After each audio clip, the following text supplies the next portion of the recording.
in any subject. In my mind, there's no such thing. Only the ignorant claim to know it all. My purpose is to make sense of the chaos and have fun doing it.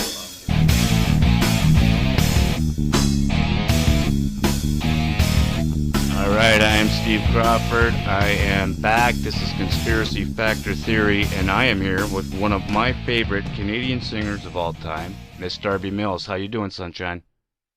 Yeah, I'm doing pretty good. You had mentioned you'd have an interesting ghost story to talk about. Can you describe that? Was that something when you were on tour with the band, or is that something you experienced before music?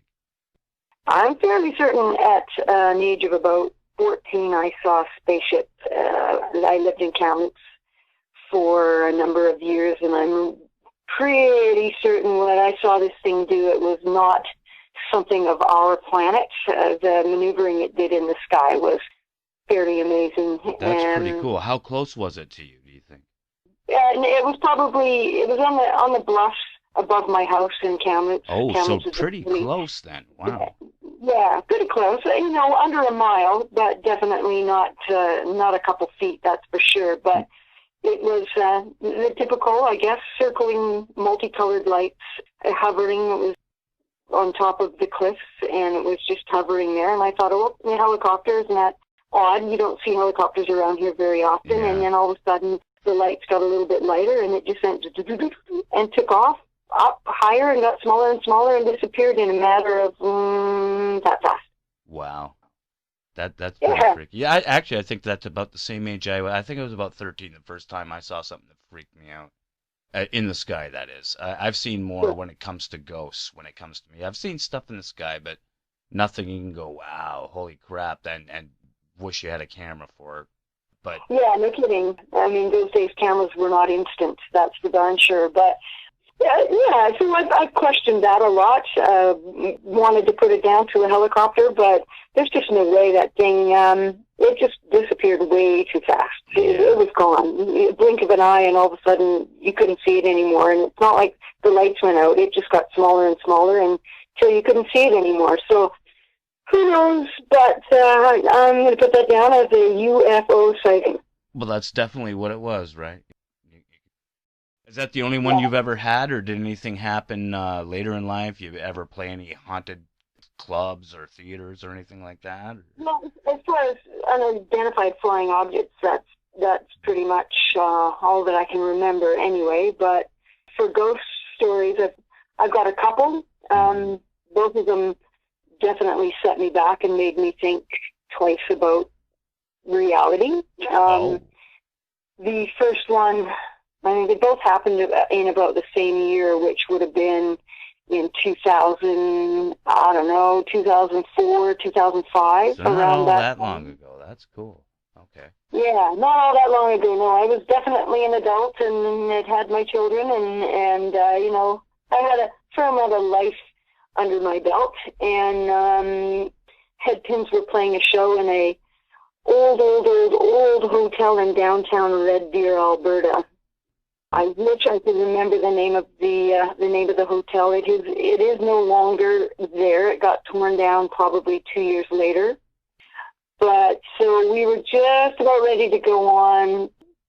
All the boys, with the exception of myself and the bass player, were out on the stage getting ready to go. We were just waiting for the last 5-minute stage call, and the bass player had his head down and his chin on the bass, and he was, you know, warming up, listening to his bass and just playing away. And I was standing, it was a very, very small, tight room, 2 single beds. I was standing in between the 2 single beds. Okay. One table that the TV was on, an old fat TV. It wasn't a flat screen or anything. This was a very ancient hotel. So I was stuck in between the 2 beds. I couldn't leave the room because the bass player was in the way.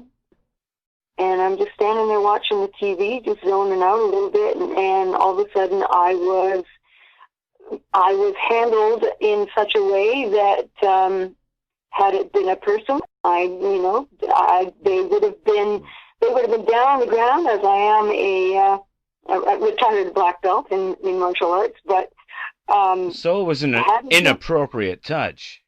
It was an extremely inappropriate touch, Wow. and it was not quick. It was somewhat long, and I spun around and was like, "What the hell?" And of course, none of the guys were touching you. Wow. Well, it was only myself and the bass player in the room, so I stopped for a second, sat down on the bed so that it didn't happen again, and just looked at the bass player and said, "Abner," and he's like, "What? Was there somebody in the room with us?" Like, there's no way there could have been, right? There was nowhere for him to get out. It was an extremely small room. And he said, "No." I'm like, "I just got groped by a ghost." Wow. And he's like, he said, "I was just sexually assaulted by a ghost." I And gotta tell you, I'm getting chills. When you said you had a ghost story, holy crap. Yeah. Wow. Have you seen that movie, The Entity? No, I don't do a lot of ghost See, and I can guess why, especially after something like that. But yeah, there was a movie about that where a ghost was actually like raping a woman and stuff in this movie, and it's based on a real story. That just, wow. Yeah, I mean, and it was a sexual assault. It was, and it was kind of freaky. And next thing I know, it's like, okay, 5 minutes on stage. So, I grabbed my towel and my drink and went out got up on the stage, did the first 2 songs, and I usually talk after the second song. And I just could not say anything. And I'm looking you at were it. still kind of in shock. Wow. 200, 250 was a small room, packed. And I said, I just gotta say something. And while I was doing it, I was looking at the staff because I knew they worked there all the time. And there's a female bartender behind the bar, and she's looking at me as I started to tell the story. She looks up at me, and I said, I was just groped by a ghost, and she just shook her head, yep. And I'm like, "So you got ghosts in this hotel?" And a couple of the staff shook their head, yep, a couple of them, they said. Wow. And it turns out the next day, some of the boys in the band had to stay in that hotel, and some of us, including me, were staying at another hotel across the street because they were out of rooms. And they said that night, definitely, there were doors opening and lights going on and off. So it was a haunted room, a haunted hotel, and it's gone now. So hopefully whoever that was is at rest or haunting somewhere else. Who knows? But that was the first in a couple months, either earlier or later. I can't quite remember. The Headpins, once again, were out on the road. This was up in northern Ontario, way up north.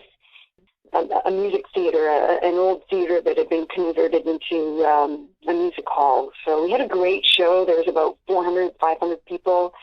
It was a good time had by all. We all loaded up into our van and headed back to the hotel, which was yet again another old hotel, although a motor inn with everybody that had doors to the outside. But this hotel also had doors to the inside as well. So there were 2 accesses to the room.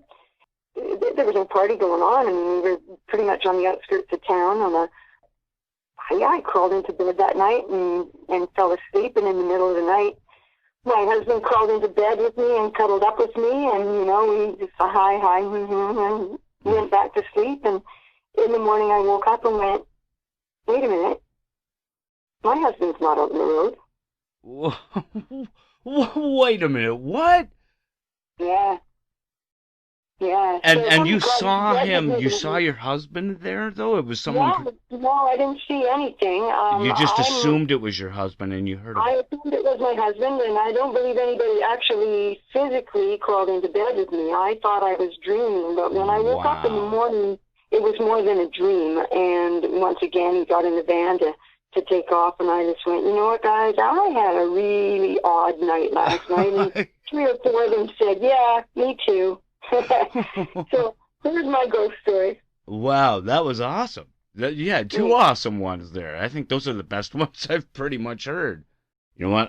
We're gonna end it right there because you were pretty much the epitome of what I would want a guest to be. You had fantastic stories. You had me compelled, and people, I think, when they hear this, are gonna go, "Holy crap, Steve barely talk." You're very compelling to listen to. Thank you so much, Sunshine, and I I hope that everything gets a lot better for you and your family. All right. To you too, and to whoever tunes in, want to see you next time we're in town. Definitely. Have a great night. Thank you for calling.